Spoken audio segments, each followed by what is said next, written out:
पवन सिंह का यह गाना हुआ 200 मिलियन व्यूज के क्लब में शामिल। जी हाँ दोस्तों, आपका स्वागत है मेरे चैनल ऑसम भोजपुरी पर। वीडियो को पूरा देखिएगा। वीडियो पसंद आए तो वीडियो को लाइक और चैनल को सब्सक्राइब कीजिएगा। दोस्तों, पवन सिंह का कलकतिया राजा गाना, जिसे लगभग 1 साल पहले यसी फिल्म्स यूट्यूब चैनल पर रिलीज किया गया था।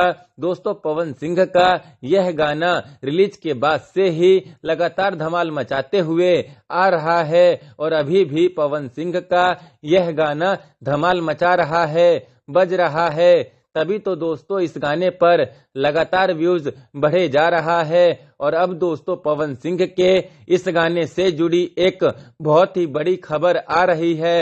और दोस्तों खबर ये है कि आज यसी फिल्म्स यूट्यूब चैनल पर पवन सिंह के इस गाने पर 200 मिलियन व्यूज कंप्लीट हो गया है। साथ ही साथ दोस्तों पवन सिंह के इस गाने पर 9,81,000 के करीब लाइक भी आ चुका है। और जिस हिसाब से दोस्तों पवन सिंह के इस गाने पर लगातार व्यूज और लाइक बढ़ रहा है, उसको देखकर तो यही लग रहा है दोस्तों कि आने वाले 1 महीने में पवन सिंह के इस गाने पर 1 मिलियन लाइक भी कंप्लीट हो जाएगा। खैर, आप लोगों को पवन सिंह से जुड़ा ये बड़ा अपडेट कैसा लगा, कमेंट करके जरूर बताइएगा। खैर, फिर मिलते हैं दोस्तों किसी नए वीडियो में। वीडियो पसंद आए तो वीडियो को लाइक और चैनल को सब्सक्राइब कीजिएगा।